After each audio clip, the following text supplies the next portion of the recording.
Welcome to Quietly Made. I am so glad you have found your way here tonight. This is a space for the curious and the weary, a place where we explore the vast, invisible infrastructures of our world, while giving your mind the permission it needs to simply rest. Before we begin, I invite you to join our community by subscribing and leaving a comment. I often wonder where these stories find you tonight. If you feel inclined, please leave a comment sharing what part of the world you are in and the hour you are settling into sleep. It is a small way for us to feel the quiet connection of this community, scattered across different time zones, but sharing this same moment of rest. If you fall asleep, that is exactly what should happen. You are safe here. You can always come back tomorrow and pick up exactly where you left off. Adjust your pillow. Take a deep, slow breath in and let it out. Let your mind drift as we begin.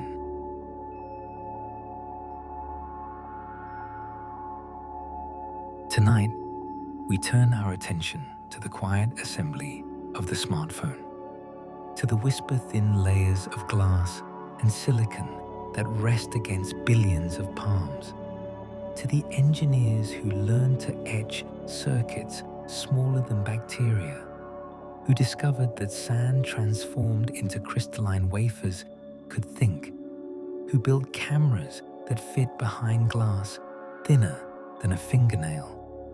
This is not a story of sudden insight.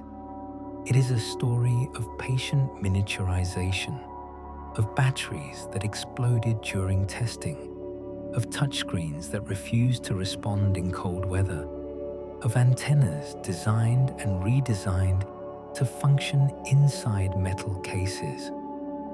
It is a story written in the language of semiconductor physics and radio frequency engineering, in the hum of clean rooms and the silent choreography of robotic assembly. We begin not with a device, but with a question that puzzled engineers for decades. How small can we make a computer before the laws of physics stop us? The path to the pocket-sized computer was paved with decisions about compromise. Every feature added meant more power consumption, more heat dissipation, more complexity in a space measured in cubic centimeters. Engineers worked within constraints so tight that moving a component 1 millimeter could mean the difference between a device that functioned and one that overheated. Consider the battery. A smartphone needs to run for hours, ideally days, on a single charge. Yet the battery must fit in a case thin enough to slip into a pocket, light enough not to burden the hand. The energy density required, the amount of power stored per unit of volume, pushed lithium-ion chemistry to its limits. Inside a lithium-ion cell, ions move between two electrodes through an electrolyte, a liquid or gel that allows ionic flow while preventing electronic short circuits. The electrodes are porous structures, maximizing surface area where electrochemical reactions occur. One electrode contains lithium metal oxide. The other is graphite. Between them lies a separator, a membrane that must permit ion flow while absolutely preventing the electrodes from touching. If the separator fails, if the electrodes make contact, the battery short circuits. The energy stored in chemical bonds releases all at once. Heat builds. The electrolyte, often containing flammable solvents, ignites. The cell vents, sometimes violently. In early development, batteries swelled, smoked, occasionally burst into flame on engineers' test benches. The solution required refinements at every level: better separators, multi-layer ceramics that remain stable at high temperatures, electrolyte formulations that reduced flammability, electrode materials that resisted degradation through hundreds of charge cycles, control circuits that monitored cell voltage, temperature, current, shutting down, charging if any parameter exceeded safe limits. Even with these protections, the energy density was barely sufficient. Engineers calculated every milliampere hour, balancing capacity against thickness, against weight, against cost. A battery a fraction of a millimeter thicker might provide an extra hour of use, but make the device noticeably heavier, less comfortable to hold. The screen presented different challenges. Users expected to touch it, to swipe, to tap, to interact directly with what they saw. This required a touch-sensitive surface that was also transparent, durable, responsive. Early touch technology used resistive screens, two conductive layers separated by tiny spaces. Pressing the screen brought the layers into contact, creating a circuit that could be measured to determine position. These worked, but they required physical pressure. They felt mushy, imprecise. They responded to only one touch at a time. Capacitive sensing offered an alternative. The human body conducts electricity. A finger near a conductor changes the local electromagnetic field. Sensors arranged in a grid could detect these changes, determining where fingers touched, how many, with what pressure. The implementation required extraordinary precision. The conductive traces had to be transparent, invisible beneath the display. Indium tin oxide provided conductivity while allowing light through, but it was brittle, expensive, difficult to pattern. The traces were etched onto glass, using photolithography, the same techniques used to make microchips, creating pathways so fine they could not be seen with the naked eye.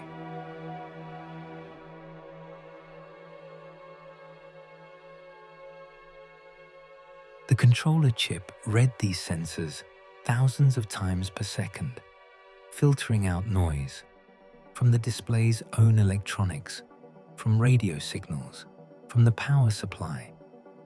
It distinguished between intentional touches and accidental brushes, between fingers and palms, between a swipe and a stationary touch.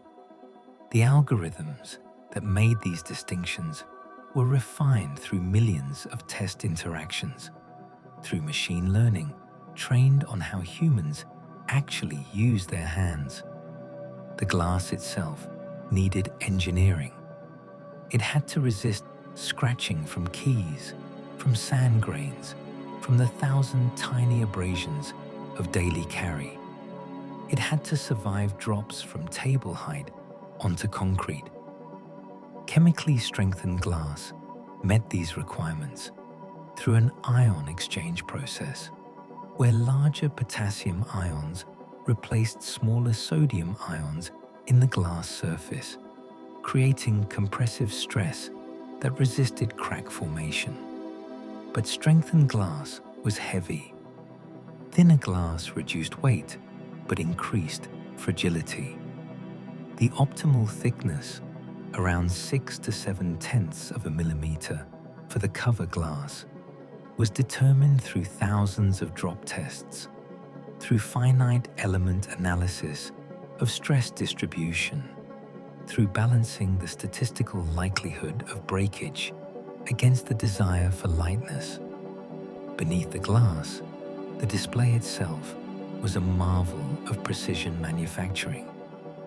Most smartphones use OLED technology, organic light-emitting diodes. Unlike LCD displays that require backlighting, each OLED pixel produces its own light when current flows through organic compounds sandwiched between electrodes. The organic materials are deposited in layers, each a few molecules thick, onto a substrate. The deposition happens in vacuum chambers at high temperatures through masks that define where each color of emitter is placed. Red pixels contain one organic compound, green another, blue a third. The masks must align with micron-level precision. A misalignment of even 10 micrometers would create color fringing, fuzzy images. The organic materials degrade over time, especially the blue emitters, which burn brighter and thus wear faster. Manufacturers compensate by starting blue pixels at higher intensity, allowing them to dim over the device's lifetime while maintaining color balance. The control electronics adjust constantly, measuring pixel output, modifying drive currents to maintain consistent appearance. Each pixel connects to a thin film transistor, a microscopic switch that controls current flow. These transistors are fabricated on the display substrate using processes similar to semiconductor manufacturing. Layers of silicon, insulators, and conductors are deposited, patterned, etched, creating millions of individual transistors, each connected by traces so fine that if one breaks, only a single pixel fails. The display's power consumption depends on what it shows. White pixels at full brightness draw significantly more current than black pixels, which are simply off. This led to interface design choices, dark modes that reduced power consumption, status indicators that used minimal illumination, auto brightness systems that dimmed the display in low ambient light. The processor, the brain of the device, represented perhaps the most extraordinary feat of miniaturization. Billions of transistors on a chip smaller than a fingernail, each transistor built from features measured in nanometers, a scale where quantum mechanical effects become significant, where the behavior of individual electrons matters. These chips are made from silicon wafers, disks of crystalline silicon grown from molten silicon, sliced thin, polished to near-perfect flatness. The wafer surface is coated with photoresist, a light-sensitive material. A mask containing the circuit pattern is placed above the wafer. An ultraviolet light shines through, exposing the photoresist in specific patterns. The exposed resist is developed, washing away either the exposed or unexposed areas, depending on the resist chemistry. The remaining resist protects the silicon beneath, while the exposed areas are etched away or implanted with dopants, atoms that change silicon's electrical properties. This process repeats dozens of times, building up the three-dimensional structure of the chip layer by layer. Transistors, interconnects, insulators, all defined through this photographic process, each layer precisely aligned to those below. The smallest features on modern smartphone processors are around 3 to 5 nanometers wide. To put this in perspective, a silicon atom is about 0.2 of a nanometer in diameter. These smallest features are only 15 to 25 atoms across. At this scale, quantum tunneling becomes a problem. Electrons can jump across barriers they should not be able to cross, causing leakage current, wasting power.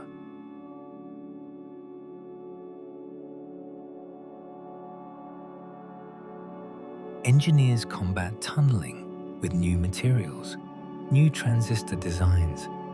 Instead of flat, two-dimensional transistors, modern processors use FinFETs, transistors with three-dimensional structures where the channel stands up like a fin, allowing the gate to control current flow from three sides instead of one.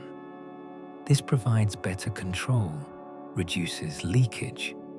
The processor contains not just general-purpose computing cores, but specialized units. A graphics processor handles the mathematics of rendering images, of transforming three-dimensional models into two-dimensional pixels. A neural processor accelerates machine learning tasks, face recognition, voice processing, computational photography. Each specialized unit does its specific task more efficiently than the general processor could. Heat became a critical concern as transistor counts increased. Billions of transistors, switching billions of times per second, generate heat. In a space as confined as a smartphone, without room for fans or large heat sinks, this heat must be conducted away through the case, through carefully designed thermal paths using copper or graphite sheets. Thermal throttling became necessary. The processor monitors its own temperature, reducing clock speed if it gets too hot, sacrificing performance to prevent damage. Users rarely notice this happening, but it occurred constantly during intensive tasks, the processor dancing along the edge of its thermal limits. The manufacturing yield, the percentage of chips that work correctly, was never 100%. Defects in the silicon, contamination during processing, misalignment in photolithography, any of these could render a chip useless. A single particle of dust landing on a wafer during fabrication could destroy dozens of chips. The fabrication facilities, called fabs, are among the cleanest environments humans have created. The air is filtered to remove particles larger than a fraction of a micrometer. Workers wear full body suits, masks, gloves. Airflow is controlled, maintaining positive pressure to prevent outside air from entering. The equipment is made from materials that do not shed particles, designed to move with minimal vibration. Despite these precautions, defects occur. Testing sorts the working chips from the failures. The working chips are binned by performance. Some run at higher clock speeds. Some require more voltage. Some generate more heat. Different bins go to different products. Premium devices receiving the best performing chips.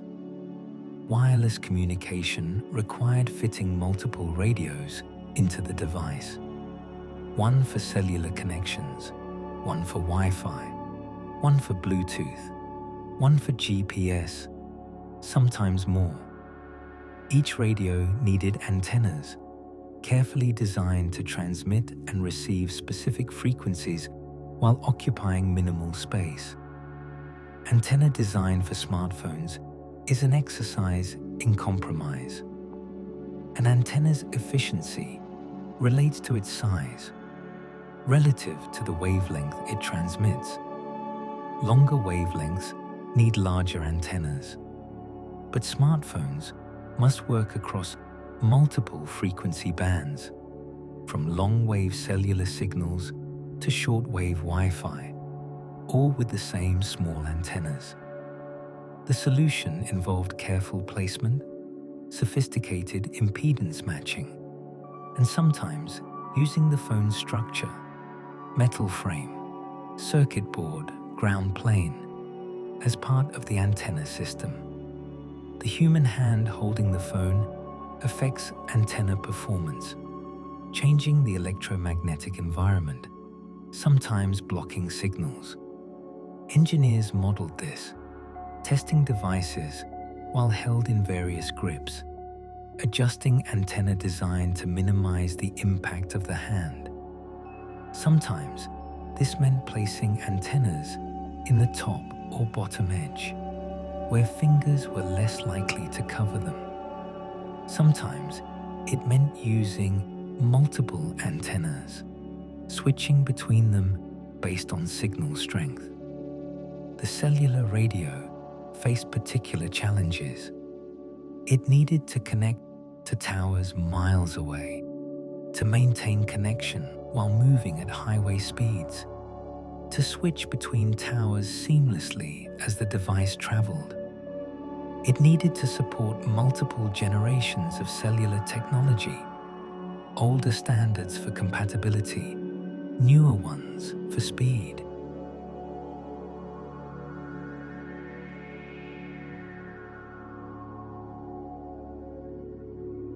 The radio's power output adjusted dynamically. When close to a tower, it transmitted at low power, conserving battery. Far from a tower, it increased power, sometimes to its maximum output, draining the battery noticeably faster. The base station controlled this, sending commands to increase or decrease power to maintain signal quality while minimizing interference with other devices. Inside the radio chipset, complex signal processing occurred. The received radio signal was amplified, filtered, converted from analog to digital. The digital signal was demodulated, error-corrected, decompressed.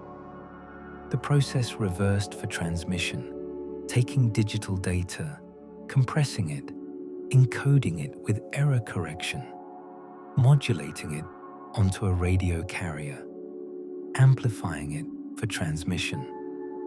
All of this happened in milliseconds, continuously, while the radio simultaneously scanned for other towers, measured signal strength, prepared to hand off the connection if another tower would provide better service.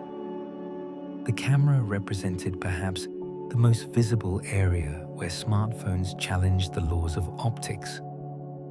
A traditional camera uses a large lens to gather light, a large sensor to capture it. Smartphones have neither space nor weight budget for large optics. The solution involved computational photography, using software to compensate for hardware limitations.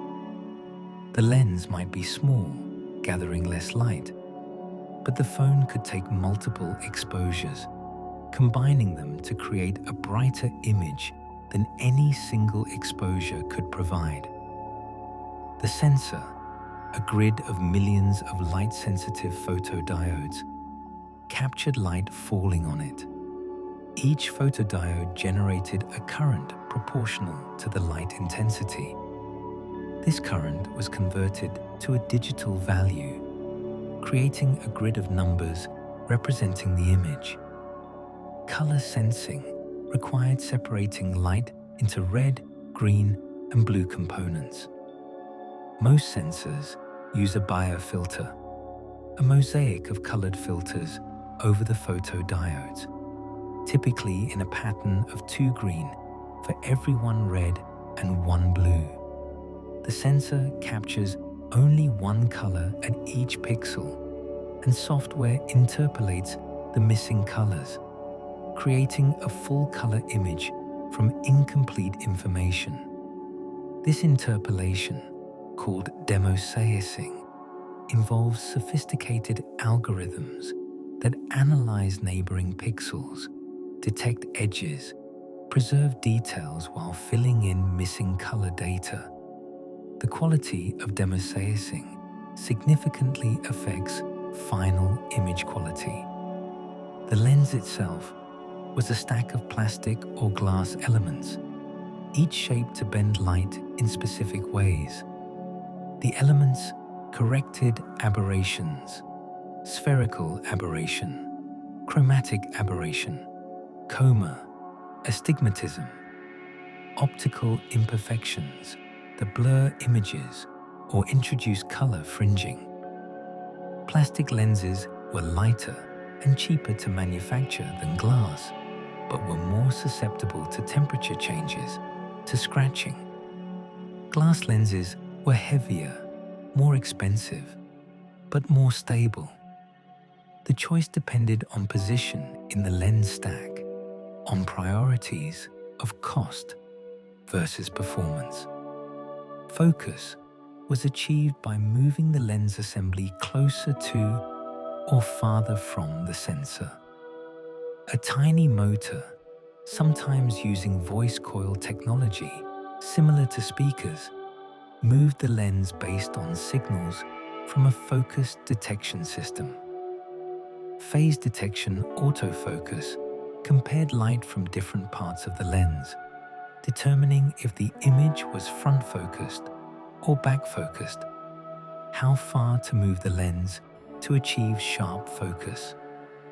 The entire focus operation completed in fractions of a second, fast enough that users perceived it as instantaneous. In reality, the phone was constantly adjusting, predicting subject movement, tracking faces, ensuring that when the shutter button was pressed, the focus was precisely where the user expected. Image stabilization compensated for handshake, for motion during exposure. Optical stabilization moved lens elements, or the sensor itself, guided by gyroscopes that detected the phone's motion. The movements were tiny, measured in micrometers, but sufficient to counteract the tremor of handheld shooting. Digital stabilization used motion data to crop and shift successive video frames, creating the illusion of a steady shot from footage that was actually shaking. This reduced the effective resolution, but was often combined with optical stabilization for maximum smoothness.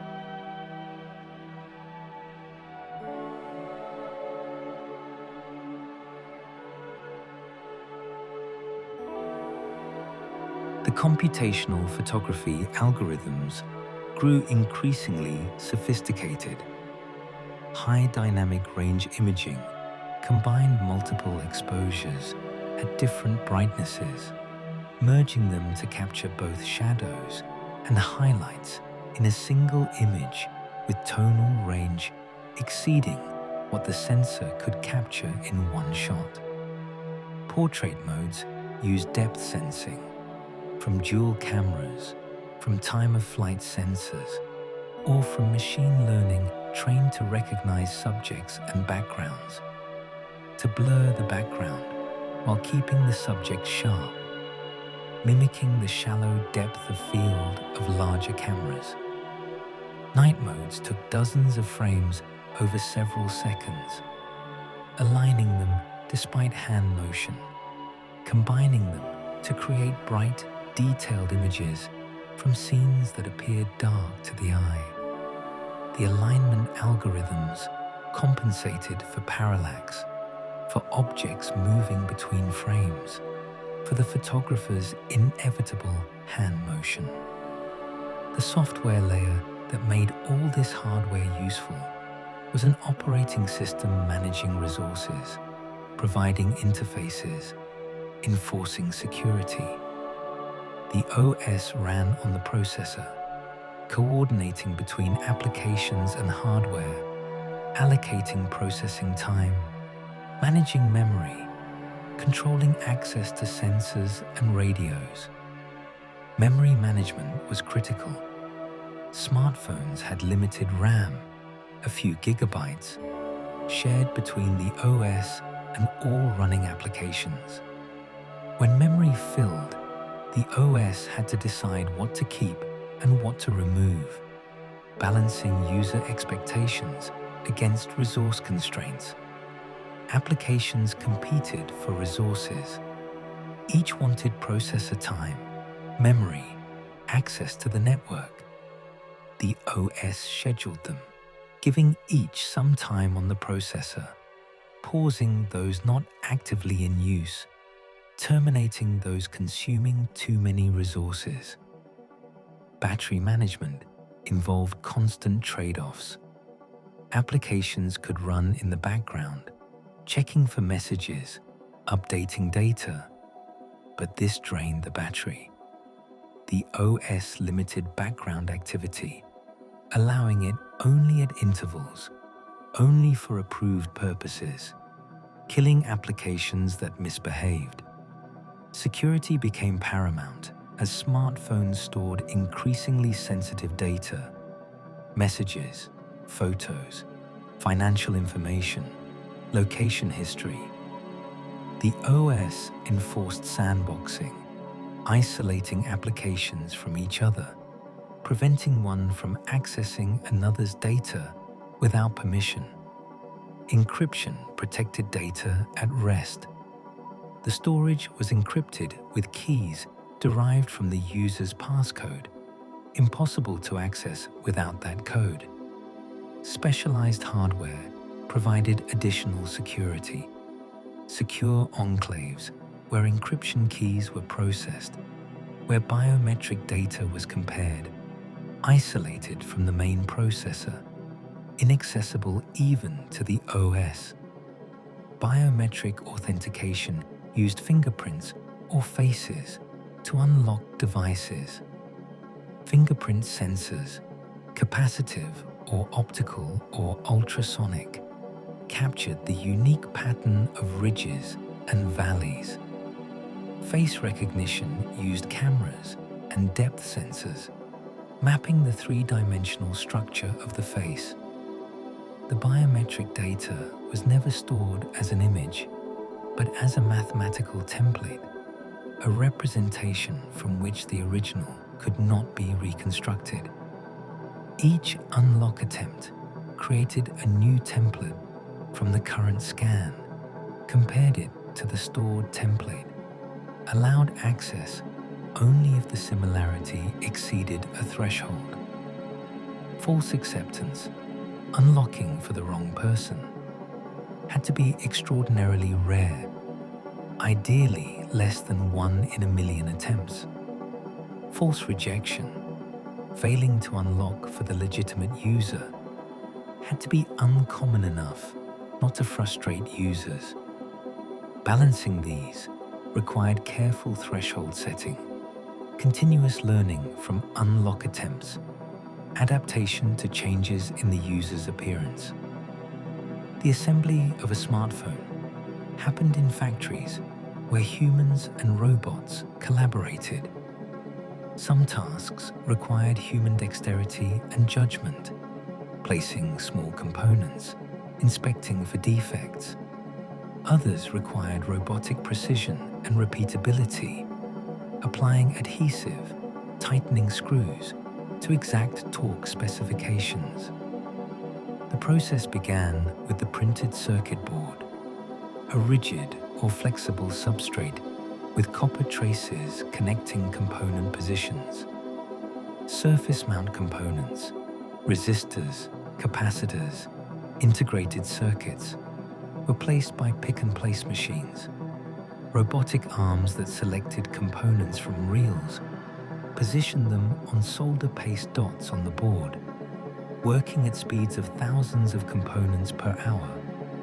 The board passed through a reflow oven, heating it to melt the solder paste, creating electrical and mechanical connections. Temperature had to be controlled precisely. Too hot and components could be damaged. Too cool and solder might not fully melt, creating unreliable connections. After reflow, the board was inspected, often using automated optical inspection or X-ray imaging to detect missing components, solder bridges, cold solder joints. Defective boards were reworked, components removed and replaced, or the boards were scrapped if defects were too severe.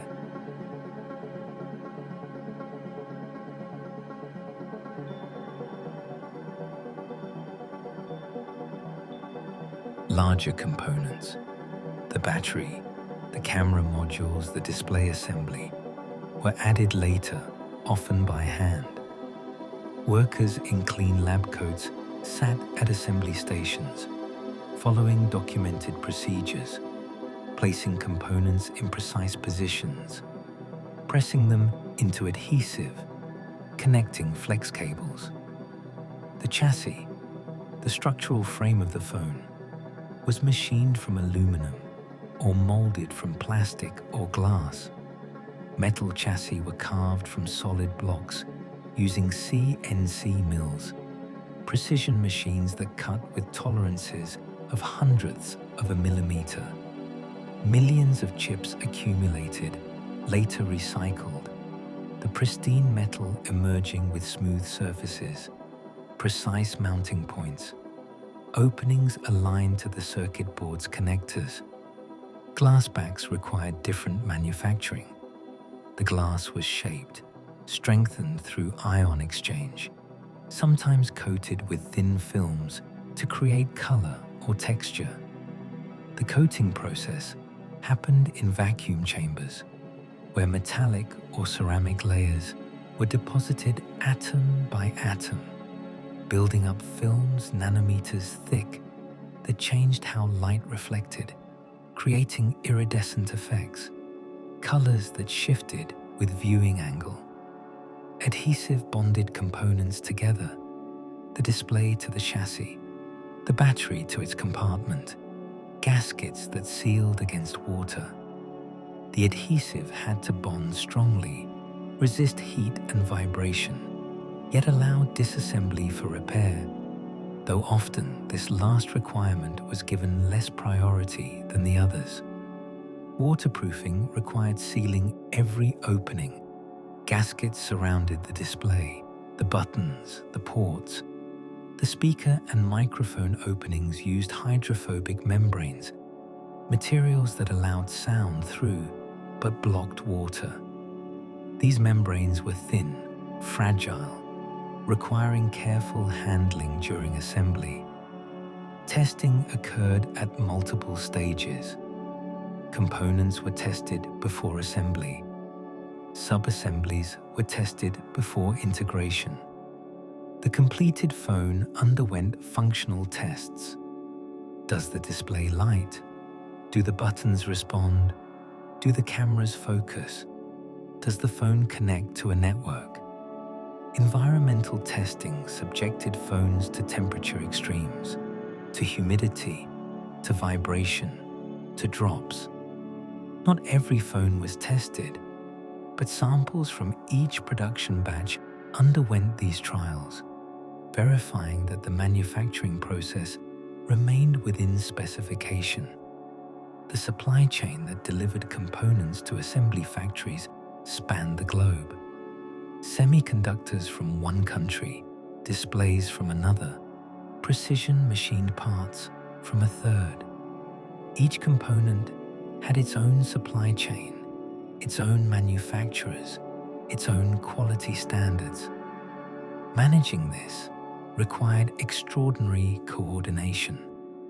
Components had to arrive on schedule, in correct quantities, meeting specifications. Delays in one component could halt assembly of thousands of phones. Quality issues could require rejecting entire shipments, scrambling to find alternative suppliers. The economics drove everything toward efficiency.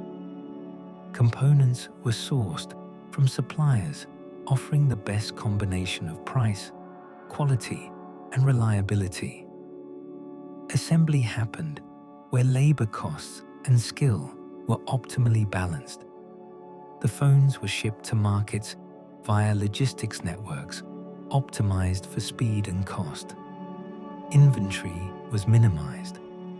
Components and finished phones represented capital tied up, not yet converted to revenue. Just-in-time manufacturing reduced inventory, but it also reduced buffers, making the system vulnerable to disruptions. Natural disasters, political instability, trade disputes, any could disrupt supply chains, causing shortages, delays, increased costs. Manufacturers maintained multiple suppliers for critical components, developed contingency plans, but perfect resilience was impossible. The environmental cost of smartphone manufacturing was substantial. Mining rare earth elements for electronics, for magnets in speakers and vibration motors, for phosphors in displays. Refining these elements, separating them from ore, consumed energy and produced toxic waste. Semiconductor manufacturing used vast quantities of ultra-pure water, of specialty gases, of acids and solvents. The fabs consumed electricity at industrial scales, required constant ventilation, careful waste handling. The phones themselves contained hazardous materials. The batteries could catch fire if damaged. The displays contained materials requiring special disposal.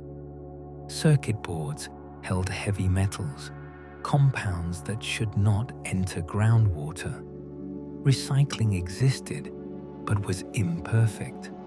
Some materials could be recovered: aluminum, copper, gold.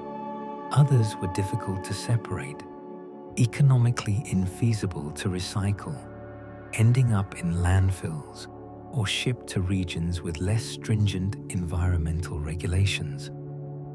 The rapid replacement cycle exacerbated waste.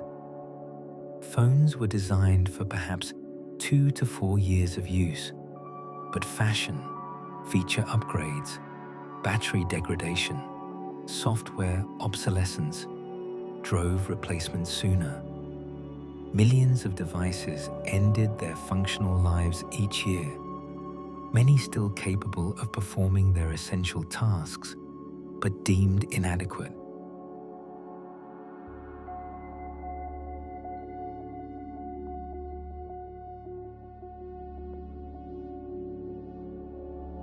Efforts to extend lifespans, modular designs, repairable construction, software support for older devices conflicted with economic incentives. Manufacturers profited from new phone sales. Designing for longevity meant slower replacement, reduced revenue. Some manufacturers implemented trade-in programs, refurbishing and reselling older devices, reclaiming components from those beyond repair. These programs captured some value, reduced some waste, but did not fundamentally change the consumption pattern. The social impact of ubiquitous computing in pockets was profound, multifaceted, still unfolding. The phone became an extension of self, a repository of memories, relationships, identity. Losing a phone felt like losing part of one's mind, access to contacts, to photos, to the accumulated digital life. Communication patterns shifted. Asynchronous messaging replaced synchronous phone calls for many interactions.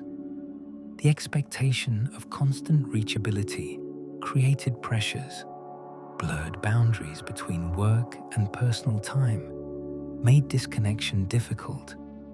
Information access became immediate. Any question could be answered, any fact checked, any map consulted. This reduced reliance on memory, on local knowledge, on asking directions. It also created dependency. People felt lost without their phones, unable to navigate, to remember phone numbers, to function in the world. The camera in every pocket changed documentation. Moments that once passed unrecorded were photographed, shared, preserved. This created rich archives of daily life, but also changed the experience of events. People viewing through screens, composing shots, prioritizing the shareable image over the lived moment. Social media platforms, accessed primarily through phones, reshaped social interaction. Relationships mediated through likes and comments operated by different rules than face-to-face interaction. The curated self presented online often diverged from the lived reality, creating pressures to maintain appearances, to garner validation through engagement metrics. Attention became fragmented. Notifications interrupted constantly, demanding response, pulling focus from present tasks to digital urgencies.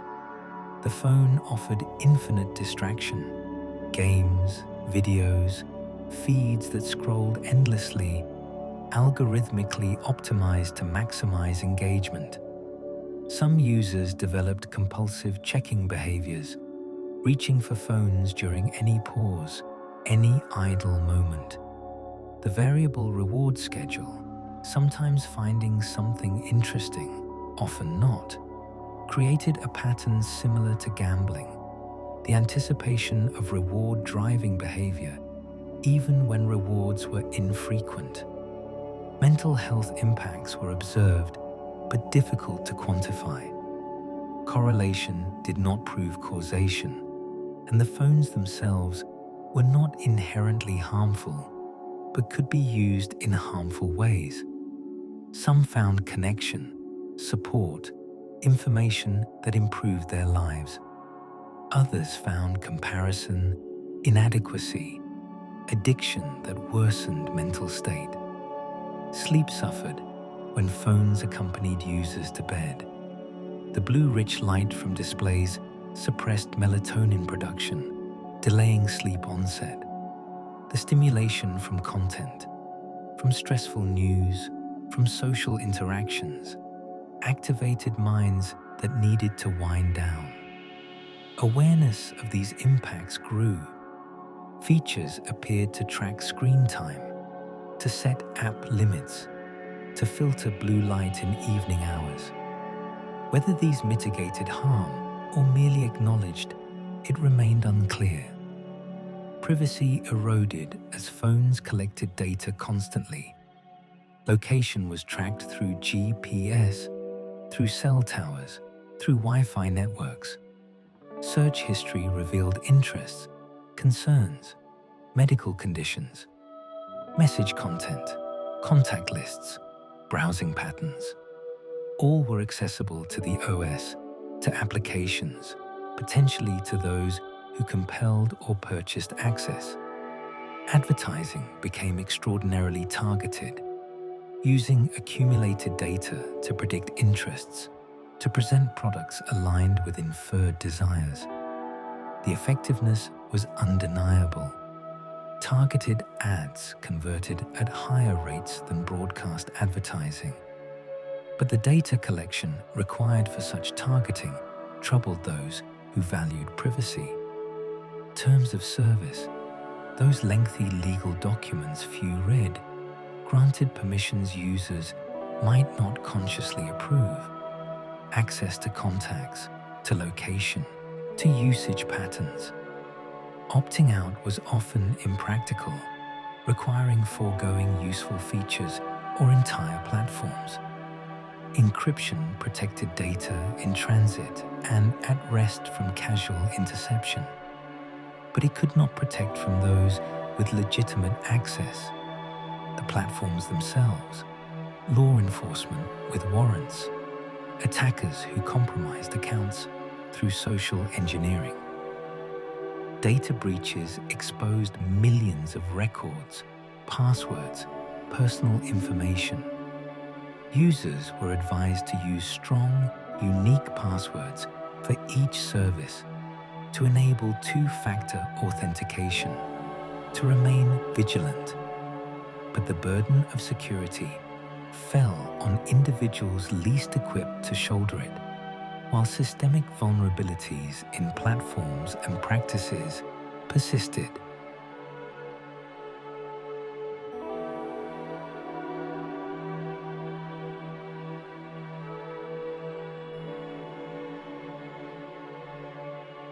The phone became a remote for life, controlling smart home devices, making payments, unlocking cars, providing tickets, boarding passes, identification.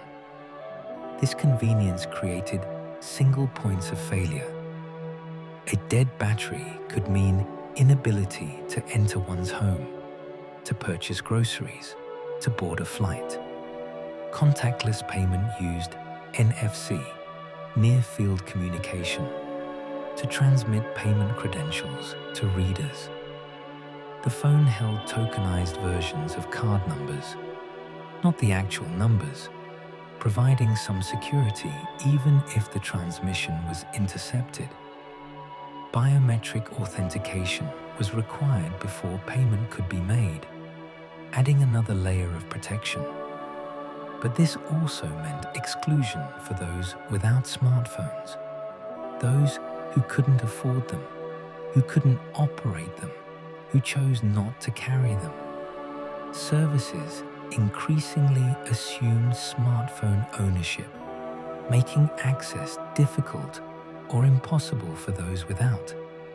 Digital identity merged with physical identity. Authenticator apps generated time-based codes for two-factor authentication. Password managers secured access to dozens of services. Loss of the phone or inability to access it could lock users out of significant portions of their digital lives. Recovery mechanisms existed, backup codes, alternate authentication methods, but they were often set up hastily, the code stored insecurely or lost. When needed, users found themselves locked out, facing difficult recovery processes, sometimes losing access permanently. The processor performance increased year over year, following trajectories that seemed inexorable until they approached physical limits. Transistors could only shrink so far before quantum effects made them unreliable.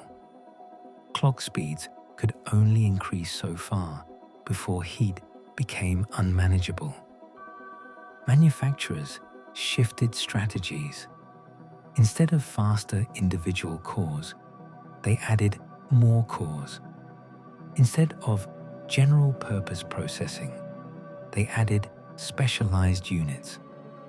Performance increased not through raw speed, but through parallelism, through doing more things simultaneously, through hardware acceleration of common tasks. Machine learning accelerators became standard, dedicated hardware that could perform the matrix multiplications central to neural networks thousands of times more efficiently than general processors.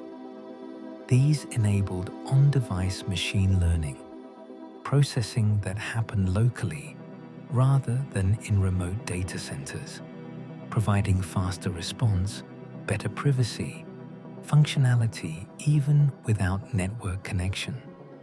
The networks themselves, cellular, Wi-Fi, evolved to provide higher bandwidth, lower latency. Fifth-generation cellular technology used higher frequencies, wider channels, more sophisticated encoding to achieve multi-gigabit speeds. But higher frequencies meant shorter range, requiring more cell sites, denser infrastructure. Wi-Fi moved to wider channels, to 6 GHz spectrum, to more efficient modulation schemes. The routers and access points became more sophisticated, using multiple antennas, beamforming to focus signals toward clients, band steering to balance load across frequencies. Yet even as technical capabilities increased, actual experience performance often lagged. Networks were congested, bandwidth shared among many users. Applications grew larger, more complex, consuming improvements in speed with increased overhead. The phone might be capable of impressive performance, but waiting for servers, for network transfers, for oversized web pages to load limited what users actually experienced. Battery life remained a persistent challenge. Usage increased faster than battery capacity or efficiency improved. Larger, brighter displays consumed more power. Faster processors, even when more efficient per operation, performed more operations. Always-on features, voice assistants, fitness tracking, drew power continuously. Wireless charging offered convenience. Place the phone on a pad, charging begins, but at reduced efficiency. Energy was lost in the transmission from pad to phone, converted to heat rather than stored in battery. Fast charging pushed high current into batteries, reducing charging time but generating heat, potentially reducing long-term battery lifespan. Battery health degradation was inevitable. Each charge cycle consumed a bit of the battery's capacity. After several hundred cycles, capacity might drop by 20%. After 1,000, by more. Replaceable batteries could simply be swapped, but sealed designs made replacement difficult, often requiring professional service or expensive authorized repairs.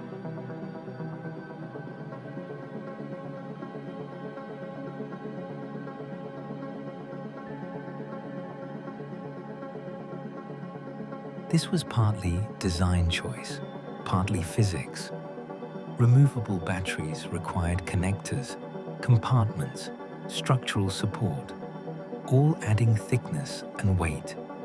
Sealed batteries could be irregular shapes, filling available space, bonded directly to the chassis for better heat transfer.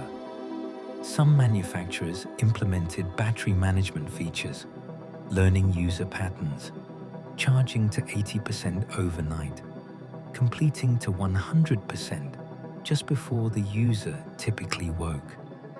This reduced time at high charge states, which accelerated degradation. Users could extend battery life through behavior, reducing brightness, disabling background app refresh, closing power-hungry applications. But this required constant attention, trade-offs between functionality and longevity, choices most users did not want to make.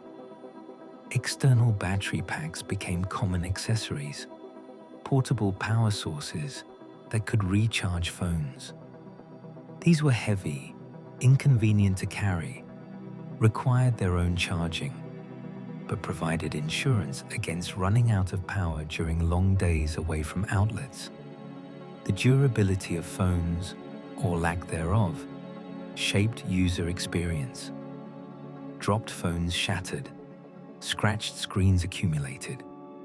Water damage destroyed electronics. Cases and screen protectors mitigated some risks, but added bulk, diminished aesthetics. Some manufacturers emphasized durability, stronger glass, water resistance, reinforced frames. Others prioritized thinness, lightness, accepting that fragility was the trade-off. Users chose based on priorities, on risk tolerance, on how they planned to use the device. Repair was often difficult. Adhesives, proprietary screws, integrated components discouraged user repair. Authorized service centers had tools and training, but charged accordingly. Third-party repair shops offered cheaper service, but sometimes used aftermarket parts, violated warranties. The right to repair movement advocated for users' ability to repair their own devices, for manufacturers to provide documentation, parts, tools. Manufacturers resisted, citing quality concerns, security risks, intellectual property protection. The debate continued, with some jurisdictions passing legislation requiring repairability, others leaving it to market forces. Planned obsolescence, designing products with limited lifespans to encourage replacement, was alleged but difficult to prove. Some limitations were genuine. Older hardware could not run newer software efficiently. Security updates became impractical for old devices. Other limitations seemed arbitrary. Software artificially restricting features on capable hardware. Batteries designed to be difficult to replace. The cultural differences in smartphone adoption and use reflected broader societal patterns. In some regions, phones were primary or only internet access points, desktops and laptops being too expensive. Mobile-first design became essential. Web pages and applications designed primarily for phone screens, desktop versions secondary if they existed at all. In other regions, smartphones complemented other devices, used on the go but supplemented by laptops for serious work, tablets for media consumption. The ecosystem of devices mattered, how they synchronized, how users moved between them. Payment systems varied. In some countries, phone-based payment was ubiquitous, cash nearly obsolete, QR codes or NFC transactions the norm.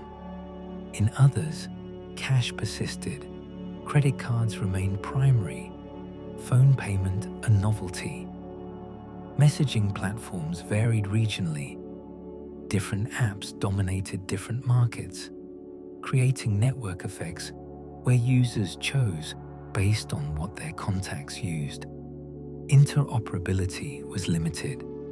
Messages from one platform rarely reached another, creating islands of communication. Language support affected accessibility.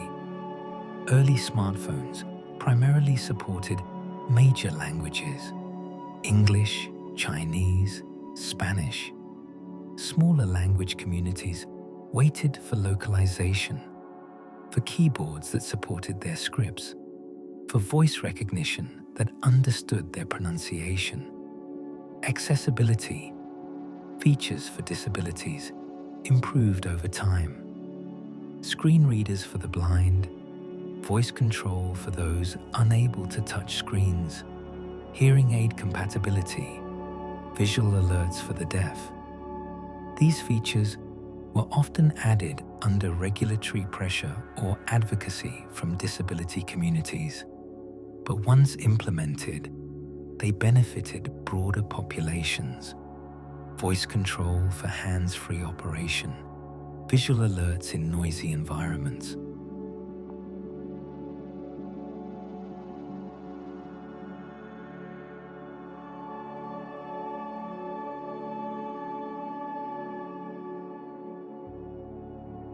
The generational divide in smartphone proficiency was real, but often overstated. Younger users growing up with touchscreens developed intuitive understanding. Older users sometimes struggled with interfaces, with concepts like apps and notifications, with the assumption that one would figure things out through exploration rather than instruction. But capability varied more by exposure than by age. Those who used phones extensively, regardless of age, became proficient. Those who used them rarely remained novices. Digital literacy became a learned skill, not an innate generational trait. Educational systems struggled to incorporate smartphones appropriately. They were potential learning tools, access to information, communication, creativity platforms. They were also distractions, games, social media, messaging during class. Policies varied from outright bans to integration into curriculum, with ongoing debate about optimal approaches. The phones themselves became educational content. Computer science education increasingly involved mobile app development, teaching programming through creating applications for the devices students already carried. This made coding tangible, relevant, though it also tied education to proprietary platforms, to corporate ecosystems. The economic impact of smartphone ubiquity rippled through industries. Standalone devices, cameras, music players, GPS units, alarm clocks saw their markets collapse as phones incorporated their functions. Some industries pivoted, others declined, unable to compete with the convenience of consolidation. New industries emerged. App development became a profession. Mobile gaming became a larger market than console or PC gaming. Influencer marketing, social media management, content creation for mobile platforms all created employment that had not existed before. The gig economy relied on smartphones. Drivers for ride-sharing services, delivery couriers, freelance workers coordinating jobs, all used phones as their interface to work, receiving assignments, navigating to locations, receiving payment. The phone became the tool of labor for millions. This created flexibility, but also precarity. Workers could choose when to work, where to work, but they also bore risks. Vehicle maintenance, lack of benefits, algorithmic management that provided little recourse for disputes. The phone mediated the relationship between worker and platform, empowering some aspects, constraining others. Retail shifted as mobile commerce grew. Shopping apps allowed purchases from anywhere, product comparisons in-store, price checking, reviews. Physical stores became showrooms where customers examined products before buying online, often at lower prices. Stores responded with integration, scan codes providing product information, apps offering loyalty programs, mobile payment at checkout. The boundary between online and offline retail blurred, the phone serving as bridge between physical and digital commerce. Content consumption shifted to mobile. Videos were watched on phones during commutes, during breaks, during any spare moment. Streaming services optimized for mobile. Vertical video formats, short-form content designed for brief attention spans, algorithms that queued endless streams of content. Reading moved to phones. Books, articles, messages, all consumed on screens held at arm's length. The posture this encouraged, neck bent, shoulders rounded, created physical strain. contributing to musculoskeletal problems. Audio consumed through earbuds became constant background. Music, podcasts, audiobooks accompanied commutes, exercise, work. The ability to retreat into personal audio spaces changed how people experienced public spaces, reducing interaction, creating isolation in crowded environments. Photography exploded. The ease of capturing images meant billions of photos taken daily, most never viewed again, stored in cloud archives or lost when phones were replaced. The sheer volume made individual images less precious, less carefully composed, but it also captured more of life, preserved moments that film's cost would have left unrecorded. Photo editing became accessible. Filters, adjustments, enhancements, all available through simple interfaces. This democratized creative tools, but also enabled manipulation, raising questions about authenticity, about whether images represented reality or constructed fantasy.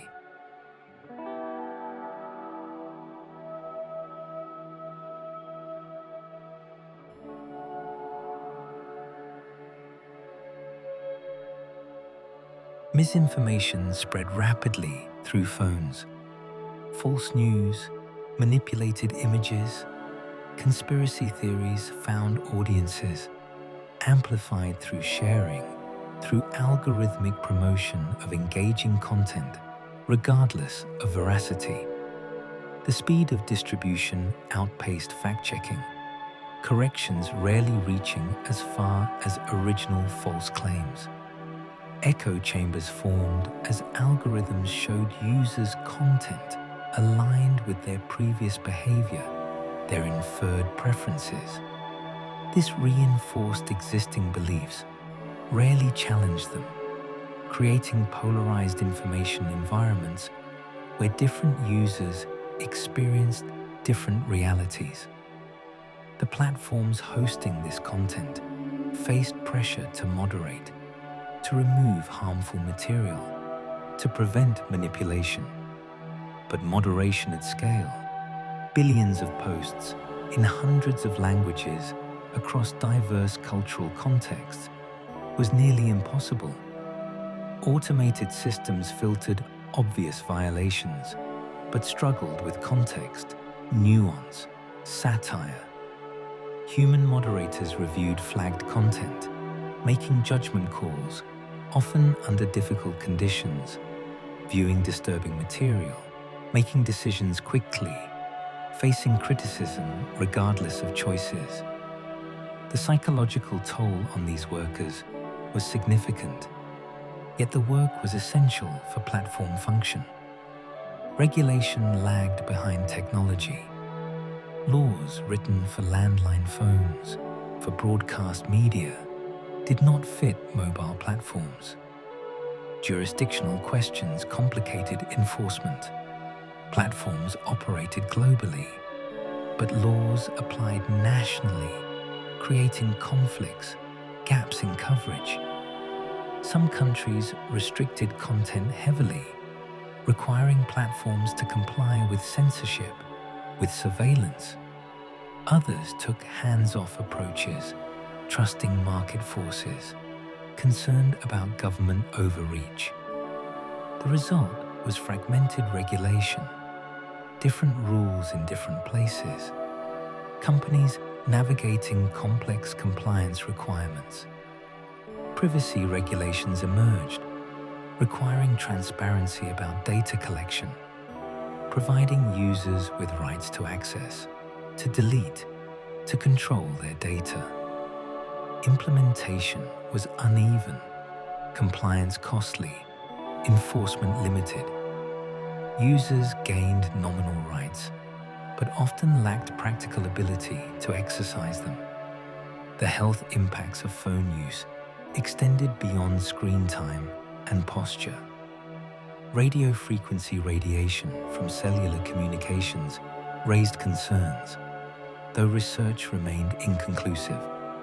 The power levels were low, the frequencies non-ionizing, unable to directly damage DNA. Long-term epidemiological studies would take decades to complete, and early results showed no clear link to cancer or other diseases. Still, uncertainty persisted. Some users sought to reduce exposure, using speakerphone, limiting call duration, keeping phones away from the body. Manufacturers included fine print disclaimers, recommendations to maintain slight separation between phone and body. Blue light exposure affected circadian rhythms.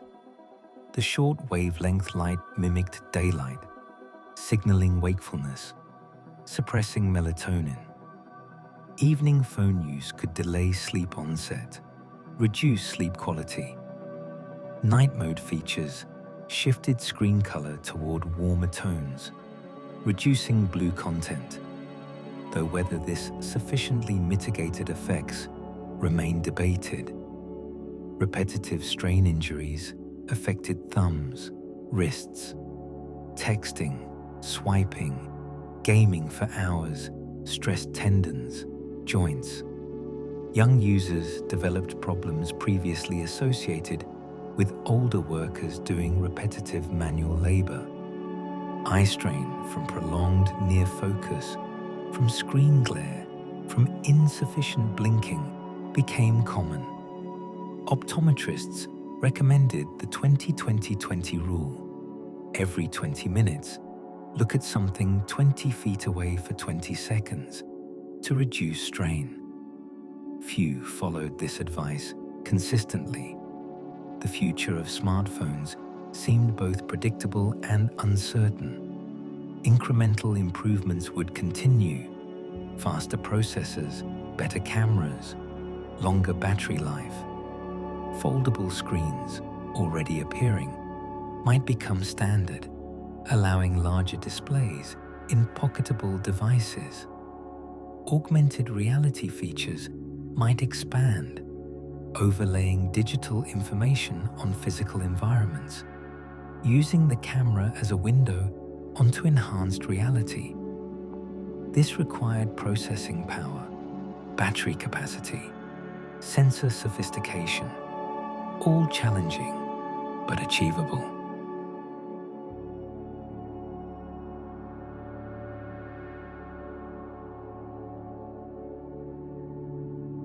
Voice interfaces might reduce reliance on screens, allowing interaction through speech, through gesture. But voice interaction had limitations. It was not private, not practical in noisy environments, not always faster than touch. The form factor might evolve. Wearables could distribute functionality, a watch for quick interactions, glasses for display, earbuds for audio. The phone itself might become less central, more a coordination hub for distributed computing.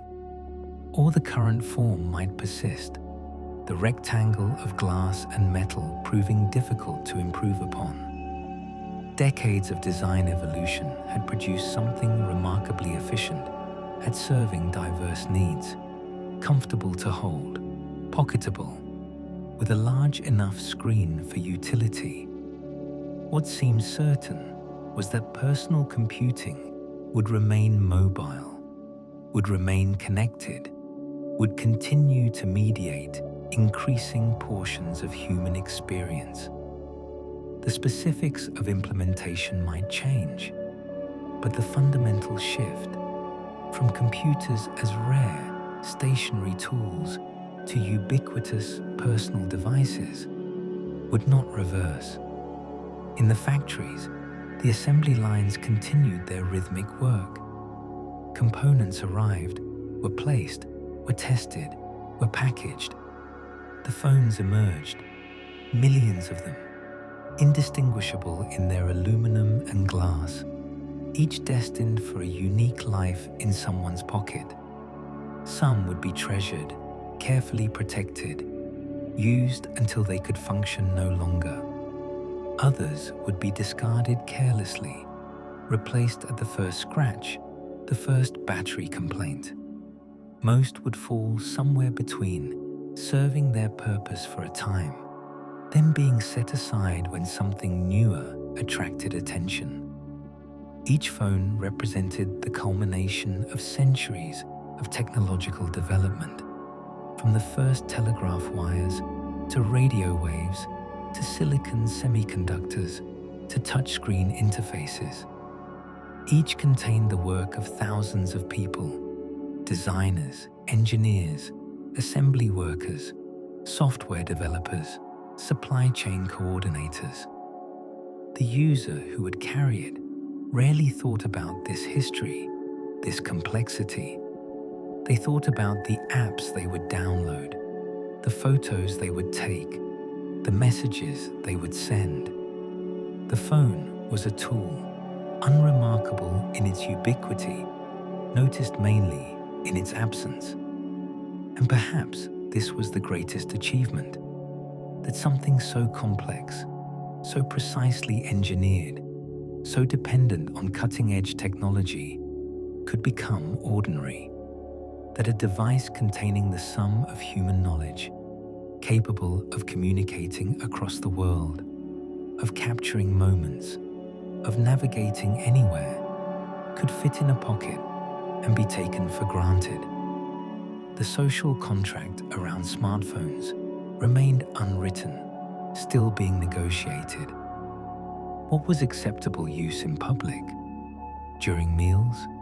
In bed? While driving, despite the danger? When with friends, with family, with strangers?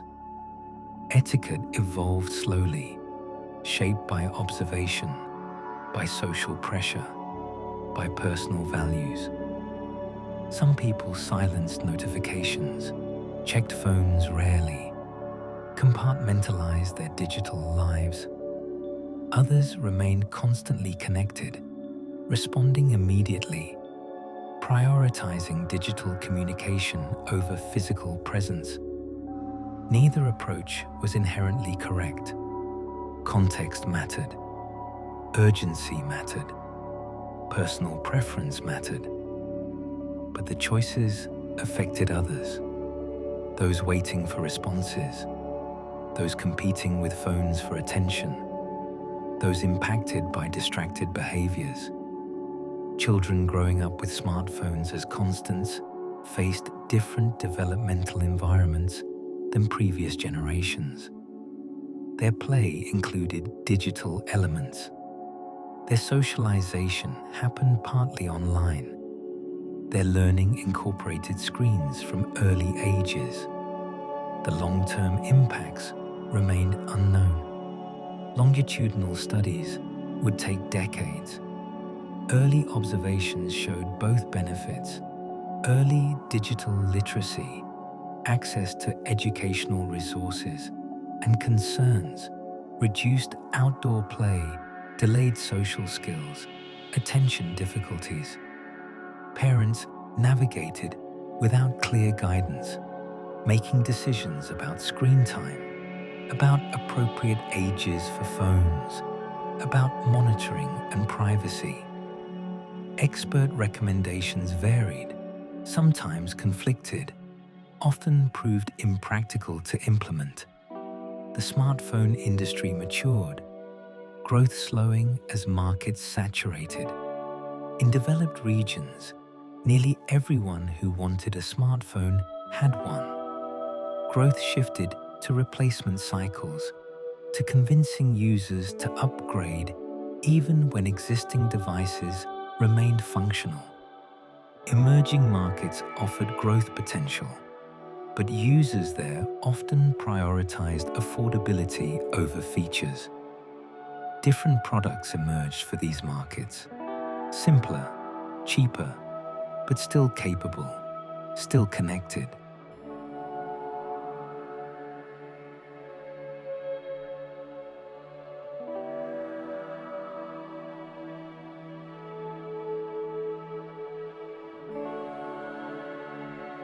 differentiation became harder as capabilities converged.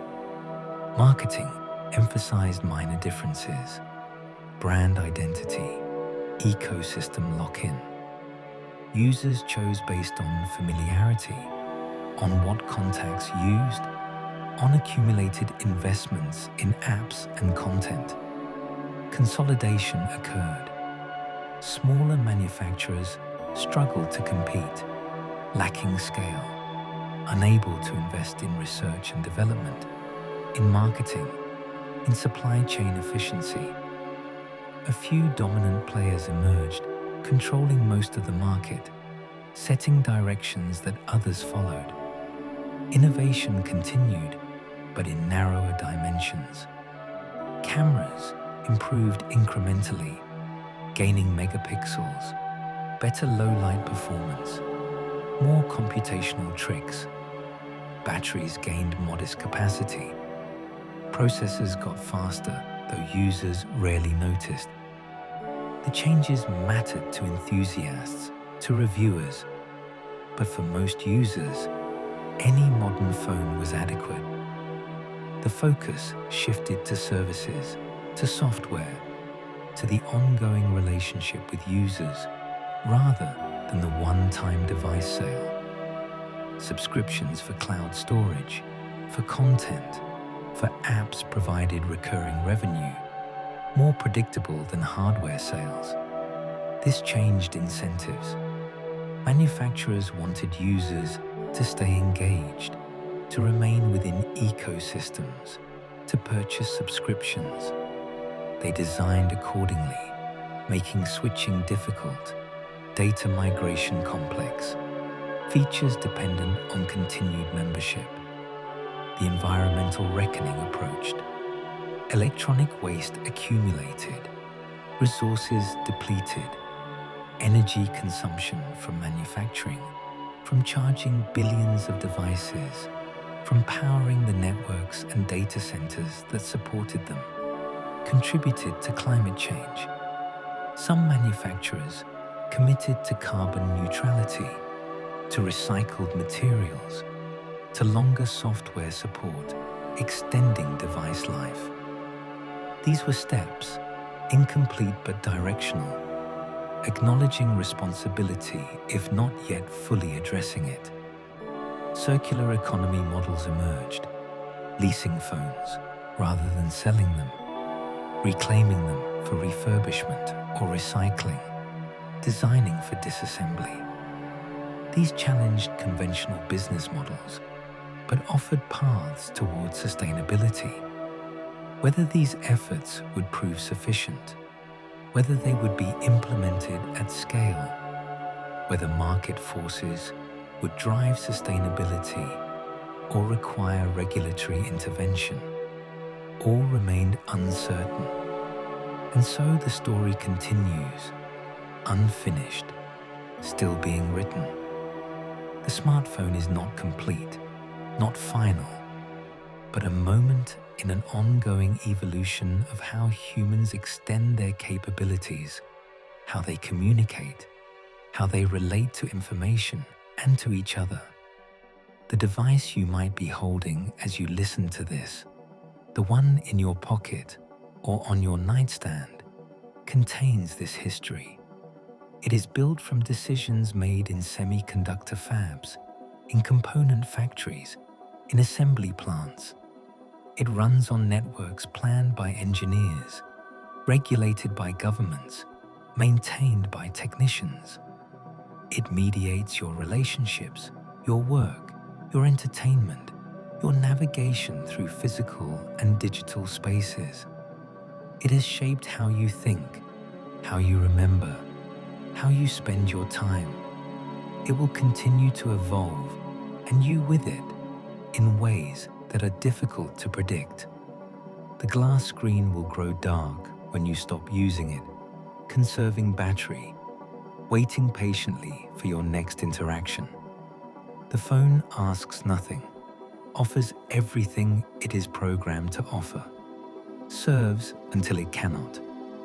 In the quiet moments, when you set it aside, When you look up from the screen to the world around you, the question remains, what have we created? What have we become?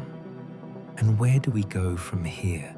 These powerful tools in our hands, these windows to everywhere, these devices that fit in our pockets but contain multitudes?